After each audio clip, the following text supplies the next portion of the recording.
O século XIX na Itália foi um século rico de acontecimentos e de personagens.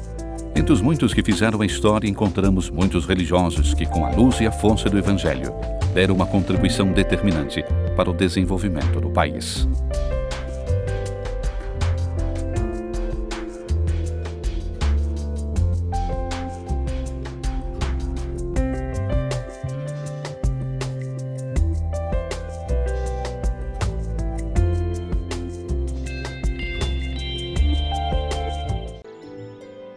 Deus não tem preferência de idade para se fazer sentir, e talvez seja mais fácil para Ele encontrar lugar no coração das crianças. João, o mais ativo dos dois, nasceu em Brescia em 26 de novembro de 1841, no bairro popular de São Faustino. A sua família, como tantas outras, era pobre, envolvida com os muitos problemas da sobrevivência cotidiana em uma época de grandes inquietações. O pai era barbeiro, enquanto sua mãe, mulher de grande retidão e de profunda fé, cuidava dos seus 4 filhos, das tarefas domésticas e, às vezes, também dos excessos do marido.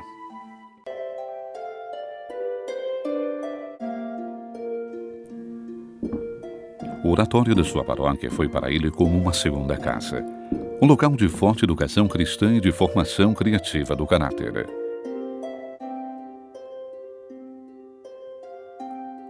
Mas na sua formação religiosa, a mãe teve um papel determinante. Além de transmitir-lhe os ensinamentos do Evangelho, deu a ele o sabor da oração sincera e confiante. Mas aquilo que, à primeira vista, parecem dificuldades, se tornam muitas vezes etapas fundamentais no caminho de amadurecimento.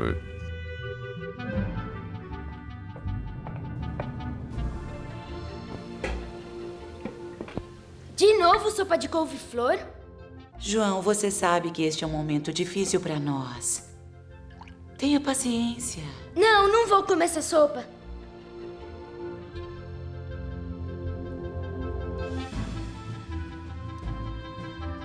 Na manhã sucessiva, a mesma sopa substituiu o leite. E João se deparou novamente com ela no almoço.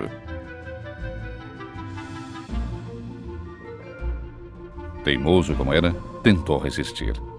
Mas à noite, os roncos na barriga venceram.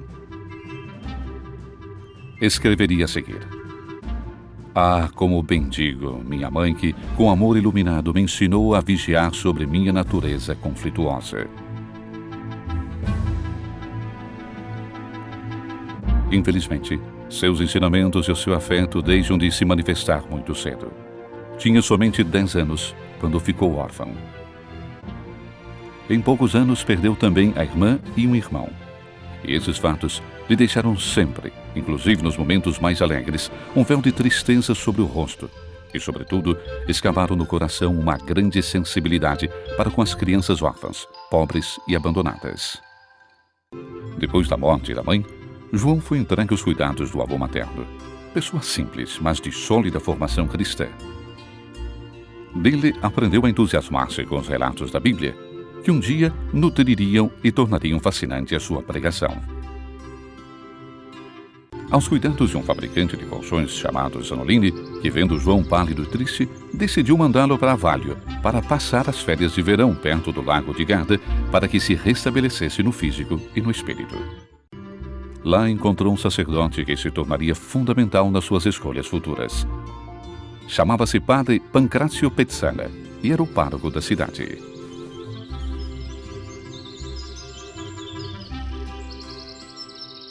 Eu vim na igreja esta manhã e notei que depois da missa você fica rezando. Sim, padre, gosto de ficar sozinho. Parece que fico mais perto de Jesus. Tem razão. Então, você nunca pensou em ser padre? Não sabemos exatamente qual foi a sua resposta, mas sabemos que aceitou de bom grado a ajuda que lhe foi oferecida para aprofundar a sua vocação.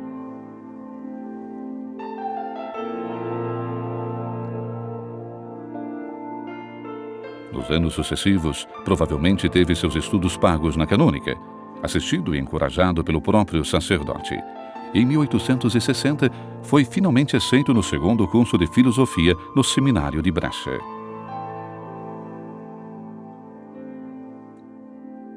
5 anos depois, em 23 de dezembro de 1865, foi ordenado sacerdote, celebrando a sua primeira missa em Bettizzole, onde o padre Pezzana era pároco. O jovem Piamata era, naquele momento, um padre como muitos, que não fazia prever nada de extraordinário. Mas Deus amadurece suas obras justamente no meio das pessoas que sabem aplicar-se com humildade e convicção nas coisas de todo dia. O início de seu ministério sacerdotal foi, portanto, marcado pelo sentido do dever mais escrupuloso, pela fidelidade ao seu ministério, pela disponibilidade por qualquer tipo de pessoa. Essa era outra característica forte de sua personalidade. Com o exemplo e a disponibilidade, conquistou o coração dos seus paroquianos, agradecidos a um pastor que amava o seu rebanho e dividia com eles as alegrias e as dificuldades da vida. As pessoas gostavam do seu modo de explicar a doutrina e sempre mais numerosos participavam dos seus encontros. O que fazer para que esta juventude permaneça próxima? Como podemos tirar os jovens da rua e dos ambientes socialmente degradantes e potencialmente perigosos? O que devemos fazer para aproximar os jovens da igreja e fazer com que cresçam sadios e criar uma sociedade melhor? Para dar resposta a esses e outros interrogativos, transcorria muito tempo em oração, e justamente ali, muitas de suas iniciativas tinham origem. Em Santo Alessandro, em grande sintonia com o padre Pezzana, se tornou incansável no oratório, e também no preparo da liturgia e no cuidado da igreja, no acompanhamento espiritual e na assistência aos doentes. As pessoas, observando-o, começaram aos poucos a murmurar que ele era um santo. Esse seu empenho pelos jovens não passou desapercebido, e a sua fama de educador começou a difundir-se por toda a cidade de Brecha. Mas o padre João sentia que isso não era suficiente para resolver os muitos problemas que afligiam a juventude.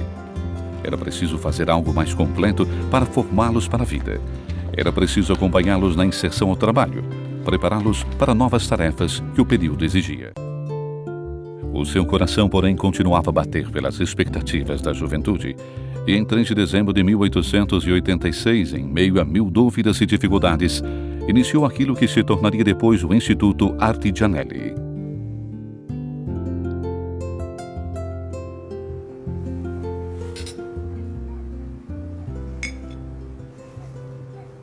Pois bem, meninos, hoje tem início para todos nós uma nova vida. Esperamos que o Senhor nos assista neste caminho. Que horas tem início a tipografia? Às 8, Francisco, logo depois da missa. Eu estou sem um avental, padre. Não tem problema, José. Amanhã a gente arruma. Enquanto isso, vamos agradecer ao Senhor pelo alimento que Ele quis nos doar. Em nome do Pai, do Filho e do Espírito Santo. Amém. O início foi realmente difícil. Tanto que seja o bispo, seja Monsieur Capretti, se convenceram de que não era mais possível continuar.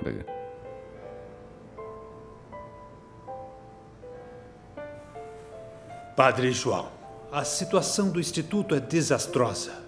Demasiadas dívidas, muitos problemas. Creio que seja melhor fechar tudo e mudar de paróquia. A tentativa foi generosa, mas infelizmente... Não, Excelência. Deixe-me continuar. Verá que a providência vai me assistir. Mas, Padre João, como pode pensar em realizar este projeto nessas condições? Por favor, Excelência. Não posso abandonar esses jovens no meio da rua. Sinto que eu tenho que ficar com eles, custe o que custar, até a morte. Está bem. Lhe dou uma última possibilidade. Pode ir e que Deus o assista.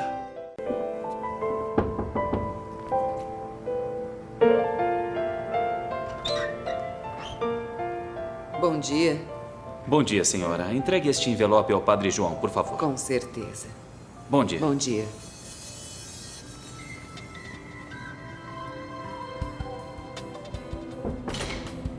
Quando uma obra está nas mãos de Deus, nada é realmente impossível.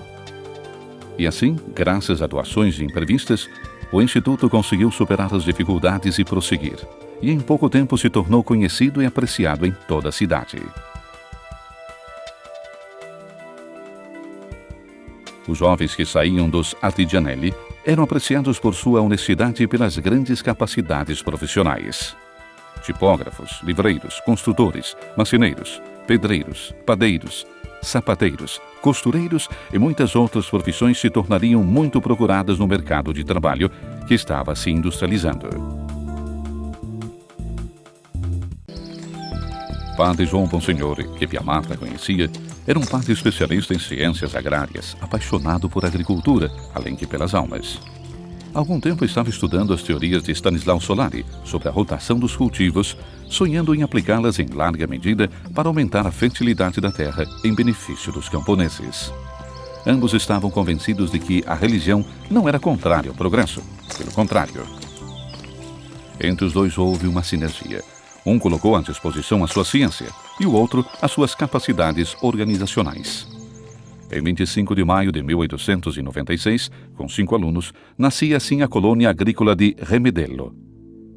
Era uma escola teórico-prática caracterizada pelo trabalho explicado e teve imediatamente um grande sucesso, a ponto de se tornar famosa em toda a Itália e também no exterior, pela eficácia e o espírito inovador dos seus métodos.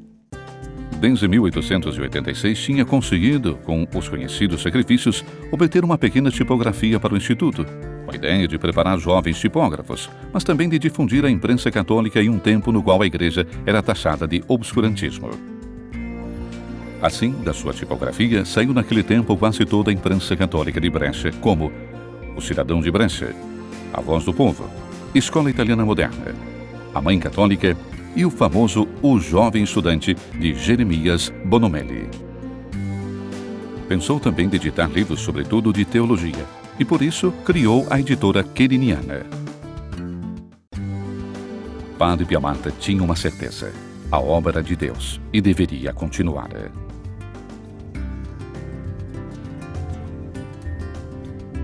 Em 19 de março de 1900, o bispo acolheu o desejo de Padre João, aprovando o nascimento da Pia Sociedade da Sagrada Família.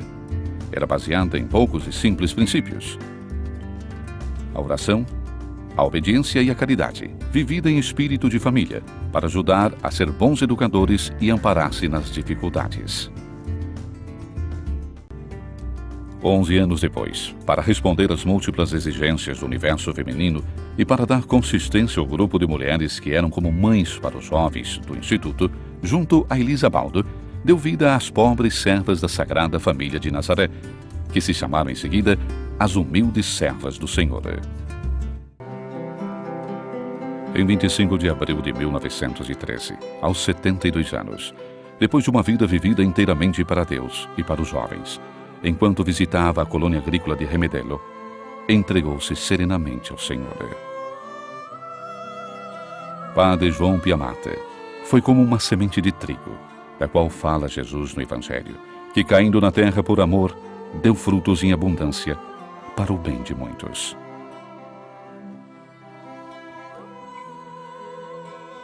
Por ter dedicado toda a sua vida a Deus e ao serviço dos pobres, em 12 de outubro de 1997, a Igreja o inseriu entre aqueles que, tendo infundido na terra tanto amor e caridade, agora estão na luz da casa do Pai, para cantar eternamente a sua glória.